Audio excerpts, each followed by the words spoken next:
Nau mai ki te mata I whera nei I te whānuitanga o ngā kōrero o te wā I pā oro ana I te motu. Welcome to Mata with me, Mihingarangi Forbes, brought to you by the Māngai Pāho and the Public Interest Journalism Fund.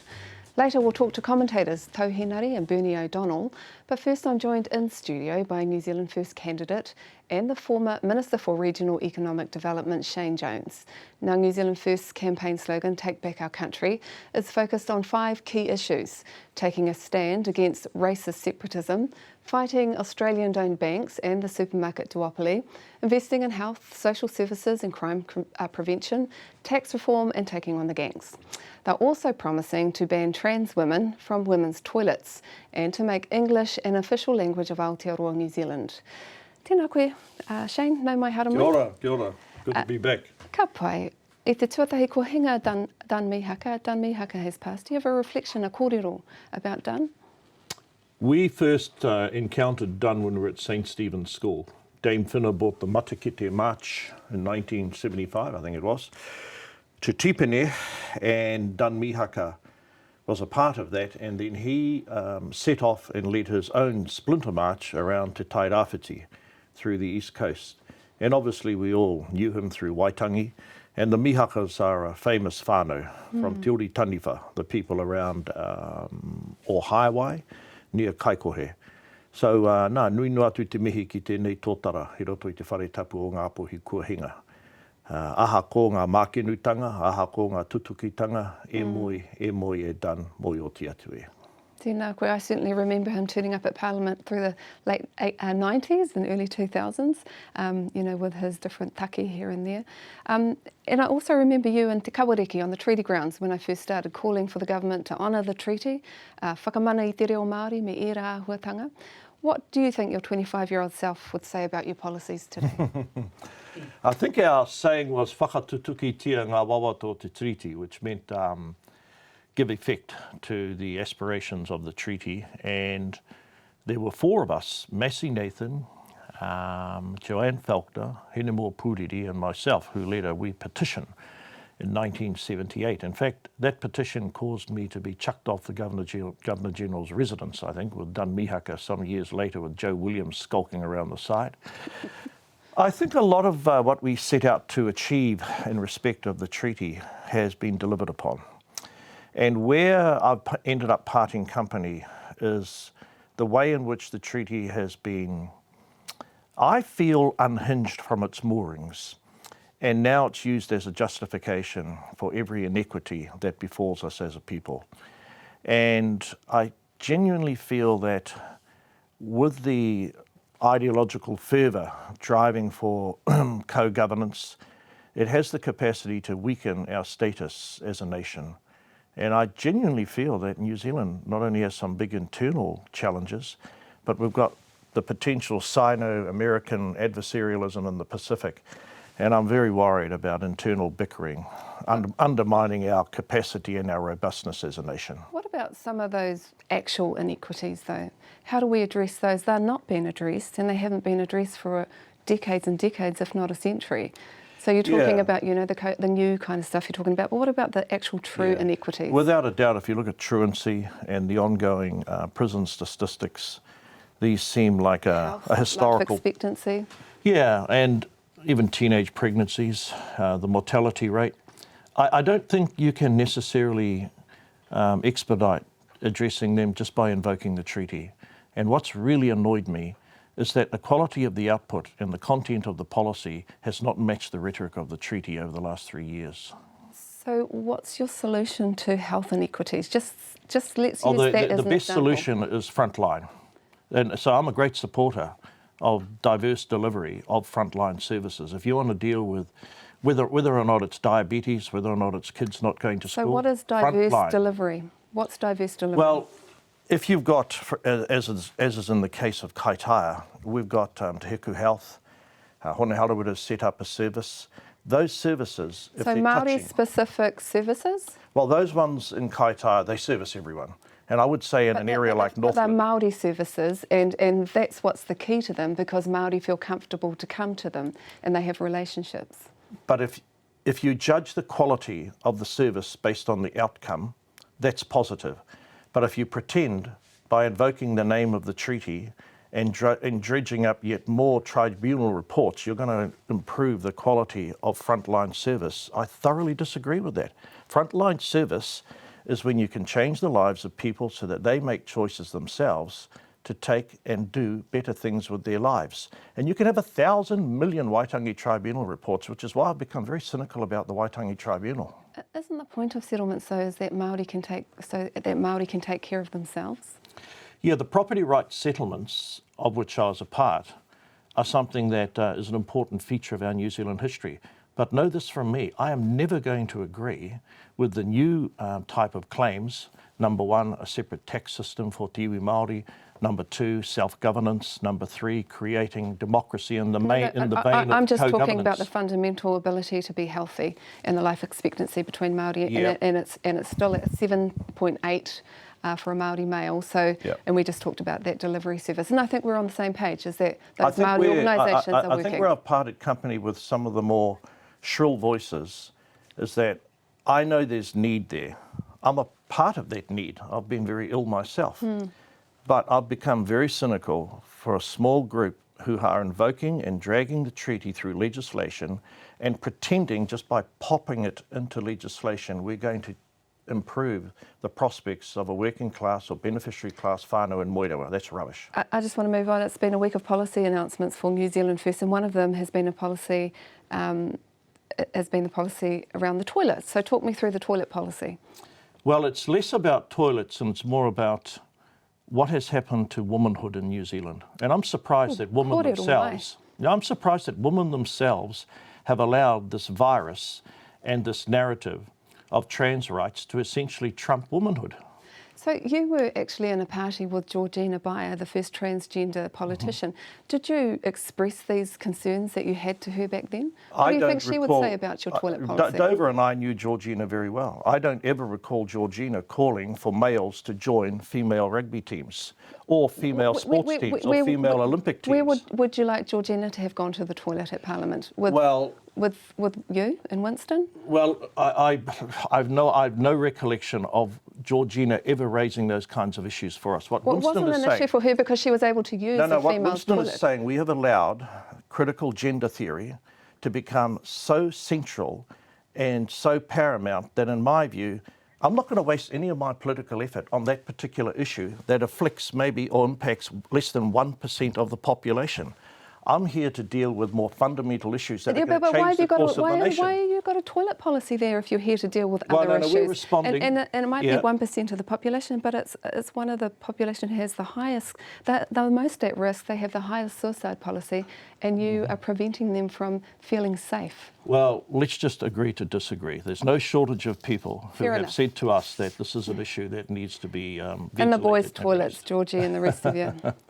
What's wrong with bilingual names? That's another. You want to make New Zealand the English language an official language, and you want to get rid of all the bilingual names. I said earlier that the frequency and ubiquity of which the language has been deployed and appended to all sorts of policies like Three Waters or even the new water regulator. But Mihi, I say to you, there is no corresponding improvement in the content or the quality of the service. And I actually feel that it is tokenism. I personally no longer care what is the name of an organisation, and so many of our government organisations do have new names, but I want to know what the impact is. Is it going to help people make money? Is it going to cause the economy to become more productive rather than have a debate about the names? Your boss, Mr. Peters, says it's not really an attack on the language. It's instead he's pointing out a group of conceited, conniving cultural cabal. Who are these conceited, conniving people? Can you name some? I dare say he's referring to the small group who genuinely believe, and they're entitled to these beliefs in New Zealand, that if we festoon more of our Māori names, presumably they're in the bureaucracy. Since I've been unemployed as a politician for 3 years, I don't know who they are and what they've done. They're elite, self-appointed, self-opinionated, whose purpose is the destruction of our cultural inheritance. Maybe he's talking about John Key when he and the ACT Party and Dr. Sharple signed up the United Nations. He's talking about real snobs. Do you know any? You reckon you know any? Cultural conceited cabals? I tell you what I do know. The frequent and ubiquitous usage of our language by people who probably don't even speak our language, and giving an identity which is not reflective of its capacity to service not only Māori but the broader situation. Do you really think that's who he's talking about? People who don't even speak? I presume it is. Yeah, I mean, there's a lot of faceless bureaucrats, as we learnt during the COVID experience, and they're unaccountable. When he says cultural inheritance is being destroyed, can you name one cultural inheritance that's been destroyed by te reo? Well, I think what he's responding to, and I get it a lot when I'm campaigning, whether you like it or not, there are a whole lot of folk in New Zealand, and they're probably my age up, that they just can't cope and they don't understand bilingualism, or they don't understand the language. Now, we may make fun of them and we may call them irrelevant, but they vote and they're entitled to express and have these anxieties, and we just work these things through rather than constantly trashing them, because I remind you, nigh on 1 in every 5 New Zealanders is 65 and older, and they all vote. Is that who you're taking the country back for? No, they're entitled to reflect and express whatever anxieties they've got, just as the rangatahi expressed them. Who are you taking the country back from? So what we're doing with that slogan, which proved to be not too dissimilar than what Mr. Luxon is saying, what we're doing is recovering foundational influences. And if you want to change the constitutional character of New Zealand, and I accept through the UN Declaration of Indigenous Rights, people do want to. Like the treaty? Pardon? Like the treaty? No, for example, co-governance. Okay, let's just take that concept. And I agree that it comes from UNDRIP. If that's what you want, go and campaign on it. Don't sneak it through, for example, through the Three Waters legislation that Henare introduced, which was never campaigned on. If you want a contest of ideas, go and get people to vote for it. I'm not voting for it. Some news platforms have dug into some of the candidates on your list, and they've been described as weird and wacky beliefs. New Zealand First has been described as a coalition of the disaffected. So I looked at your whangaparawa candidates, her former party believed in chemtrails and cloud seeding. So for the record, does New Zealand First believe that climate change is real? Well, what New Zealand First believes that each candidate brings with them a whole host of background experiences. Those candidates, in their view, they suffered through the autocracy of the state that was evident during COVID. Yes. And they are absolutely entitled to rail against the overreach of the bureaucracy and the state during the COVID experience. But on climate change, is it real? Well, we need to stop talking. We need to stop the shrill, inflammatory language about climate change and focus on climate adaptation. For example, if climate change is so real and urgent, why has the law not changed to simplify and expedite the delivery of remedies to climate change, such as more clean green energy, which you won't get? For example, the Windshore farm that the Cullen Fund is hoping to have in Taranaki, they won't get that off the ground 5 to 8 years unless the law's changed. No party wants to change the law, therefore the urgency of climate change can't be real. Okay, so it's not real? The urgency of it. Because you were the $1 billion tree minister, right? Yeah. So that's climate change dealt with through adaptation. That's right, but it's not enough. Do you believe it's enough? Do you believe that we have to respond to polluters? Of course, we've got to respond to volatile weather, and volatile weather is El Nino, La Nina, the changing fortunes of climate. But I don't buy into this notion that we've got to hollow out the economy, close down industries to save the climate. No, first we save ourselves. Okay, well, my last question to you is, does New Zealand support free dental care? Sorry? Free dental care, it's been thrown around. Oh, yeah. If I open my mouth widely enough, you'll see I needed it when I was young. Dental care has been a key feature of our policy for a long time. How will you wind it in? The problem I see is we no longer have both the trained personnel and there's no longer an accent. For example, when I went to school, dental care actually was a main feature of being at school at Awanui. And I think it's not only education, but it's meeting the costs, for example, of the bus that goes on a regular basis to Kaitaia and Awanui, and it deals with the teeth problems of virtually everyone north of Mangamuka, irrespective of your ethnicity. Right. So we need more outreach like that, where the costs are defrayed at the central level. I think you're going to get a lot of support for that. E mihi ana ki a koe. Can't wait to see you next waiata hoki. Yes, kia ora tātou. Time will tell. Kia ora. Next, we'll talk to panellists, former Minister for Māori Affairs Tau Henare and current Labour Party member Bernie O'Donnell. Tēnā kōrua. So, Tau, what's your reaction to Shane's kōrero there? I still think that Shane is most probably one of the most articulate campaigners out there. But he does have a habit of campaigning from his kitchen window. He's not the greatest campaigner, but boy does he spin a good yarn. In what way, do you think? Oh, it's just his manner, his education, his experience around the Māori world. Got a great, he somewhere in his body there's a story that could only be told by Shane Jones. In that particular way, you're right, he's a storyteller. What did you make of some of his responses to some of those pretty gritty kaupapa there for Te Ao Māori? So I've had the luxury to hear some of his stories as Tau talked about before, away from the cameras, and when the cameras are on, I just don't get him. Because he walks a Te Ao Māori pathway, but then espouses something different, which is just drives me crazy. So, and just probably he was front and centre with kawariki when during the claims when the Te Tiriti o Waitangi was failing us. So he was there, making sure that the other side of the tiriti, making sure that whole thing was a lie. And then he almost says, well, I don't really agree with what's happening with Te Tiriti at the moment. I suppose some people think that they've done the work and anything beyond that is not probably appropriate. So, but is the work done? Even the early stuff around inequities around health and education. We needed the likes of Shane to break down the door so we can have a proper conversation in terms of what Te Tiriti looks like. Eh? And I think the things are, when I was listening to Shane, he's still in the space, in a health space, where you're trying to fix our people up after the damage is done. The wellbeing space, the whole water space, which drives people like Winston crazy because of these new labels, talks about early intervention, eh?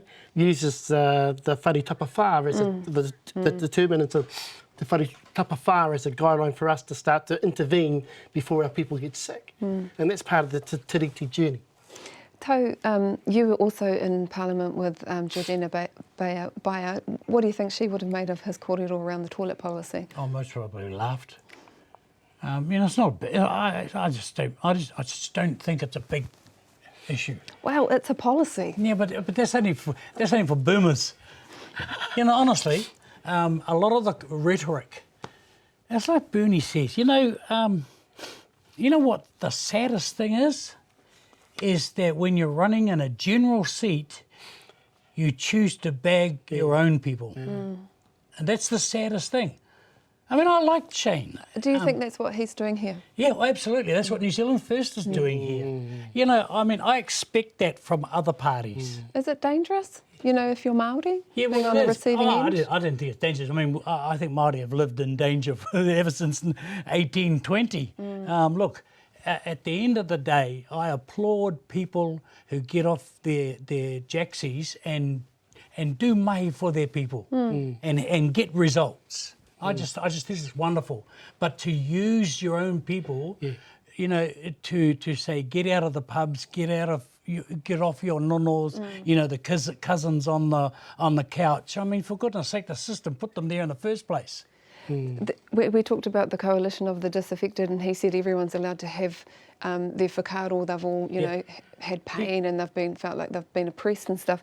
Do you buy that kōrero though? Like how they're going to pull it together when they get into Parliament? I do, because that's the essentials of a democracy, where you can actually stand up and say what you believe. But do you think if they get into the House and into a coalition that Winston will be taking those concerns from some of those No, he's groups? not. If they do, he's certainly not going to be the standard bearer of the loony bin. Honestly.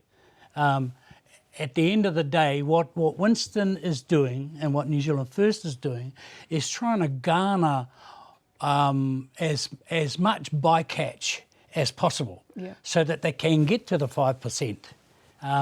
I still think the jury is out. Last night's poll says they're out. Some people. You mean the jury or Labour, or a Labour government? New Zealand First. Right. Actually, look, when it comes to the total vote on election day, I still believe that we are not any closer decision. to picking who wins. What's happening with Labour there, Bernie? Because it's, you know, even the leaders losing support. I just want to go back quickly if I can. Yes, go. You know, for generations now, our whānau takatapui have been invisible, really. And when I listen to Shane's sort of approach on it, it's very much his Anglican background, and we've been westernised. The churches have decided it's his and her and it's nothing else. We're in a koe space now. And we have to understand is that part of what we're trying to do in terms of making our people well is start to recognise them and acknowledge them with their own mana. I just want to say that, yes, it's been hard for Labour. We haven't helped ourselves. We've fallen all over each other, all over the place. We've had issues, as you know, and really we've been a little bit distracted in terms of what the real purpose of the next few months are about. It's about telling our people why we're still important and reminding our people of the things that we've done to be able to have another term. It's always going to be difficult having a third term, as Tone knows. He's been around the tracks for ages. So it was going to be a challenge You've got anyway. the likes of Tama Pōtaka, who seems to be presenting himself as the Māori development spokesperson, having a good swing at Labour, talking about their inability to build houses. But 63 built. I mean, does National have a better record? I like Tama, he's a good man, but he only tells half the story. What he doesn't talk about in terms of the housing space is that we inherited a sector that was just destroyed. Most of the skills that we have in terms of the building sector had gone overseas. There was nothing, and so we had to rebuild that, build its capability and the capacity through its apprenticeship schemes. We've also had to endure once in a generation, twice in a generation weather bombs, if you like, and we had 2 years of COVID.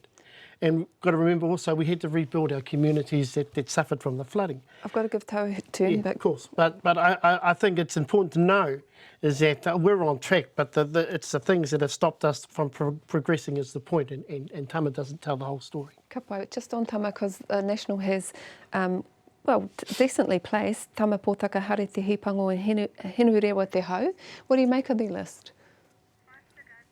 It's a list. Okay. I mean, honestly, if you really wanted But to... if we are going to have a change of government, it's likely that one of those three are going to be they've got a Māori couple of Māoris. They've always had a couple of Māoris. But they're going to be rolling out the Māori development plan. Wow, that's cool. I can't wait to see it. I mean, I shouldn't be so blasé about it because I was in there and I didn't roll out a Māori development policy. So I should watch my P's and Q's. Look, I feel sorry for Labour because of the crappy stuff that they were not in control of that has happened, and I go right back. But hey, at the end of the day, Labour, and I think they're suffering from it, they had a majority in the House and they could have done anything they wanted to, and they chose some things to do and some things not to do. Was it a mistake not to pass a wealth tax when they could? Oh, mate, they had an opportunity. I mean, I've never been a fan of capital gains tax because I just think it's stealing people's money. But then when you need money and the country needs money, that's the next cab off the rank, and they should have done it. And I think that would have been a hell of a lot better than just, 2 cents on a lettuce. The Te Pāti Māori also had their list out, and they've got at number 4 and if Te Pāti Māori gets the numbers this election, she might be in. It's Hana, who Hana Maipi. She's 20. Ko wari o tōne, she's got a double barrel thing, aroha mai Hana. But yeah, what do you think about that? Is that like future proofing? Yeah, I think we need to protect our rangatai. They need to be allowed to be rangatai, first and foremost. If you introduce her to that in the te muro o te ahi, that politics brings with it, then just make sure that you've wrapped around the support around her for her to be able to voice her views and to articulate. 15-year-olds go to the Second World War. Yeah. I mean, a 20-year-old, they're pretty grown up by 20 these days. I mean, and also... Are you excited by her about her Hell kōrero? yeah, I think it's great. So, this election, I'm not specifically looking at policies. I'm looking at wow, that's cool. What it looks like or what it could look like. I mean, I still think the time we get to the day before the election, I'm still picking a hung parliament. So let's talk about, because both the Greens and ACT are holding their numbers, what's going on there? Oh, they, ACT, like I've said on hundreds of times, they've done what they needed to do, is concentrate on their Is their biggest people. threat New Zealand first? Yeah, absolutely. Because I actually think, and this is why Luxon hasn't ruled New Zealand first out, is he would rather work with Winston than with David. Really? Yeah, absolutely. I mean, if you were sitting in Luxon's seat... Why would you? What, because look at the nut job. I mean, well, one nut job to another, New Zealand First and ACT. I would rather work with Winston, because Winston is able to manoeuvre and pivot. It doesn't look like David could do that. Has Labour got it in them to pull it back? Yes, they do. How? One of the biggest problems is voter complacency. If we can get our people out to vote, How do you do that? well, we that's can the never thing. do So it. we need to sell the messages that all the achievements we've done on the previous 2 terms of government. I think unless we just got to get out, somehow we've got to mobilise our people to go out and vote, and I think we can get across the line. Obviously, we're going to be working with the Greens, just like National ACT, it'll be Labour Greens, I would suggest, and the climate change and what we've experienced over the last 12 months should be enough for those numbers to be solid as well. Out of 10, how did you think Matua Shane's waiata went, his TikTok? Did you watch it? Oh, look, yeah, I was looking for something to laugh at, and I found it. Out of 10? Well, Would you win one of the... listen, the no, I waiata- would 7 out of 10, but the results are something like 300,000 followers I'm hearing. Can't Can't argue with that. He'd be having the Although last I'm laugh, not sure surely. Te Hāmua and Mātai would let him in homai te pakepake. Tēnā kōrua. Homoi te tangitangi. Homai te te something. TikTok, Eki. Tēnā kōrua. Tēnei te mihi ki aku manuhiri tuārangi ki te puna whakatonga rewa me te Māngai Pāho hoki. Thanks for tuning in. We'll be back in a fortnight. Nō horo mai.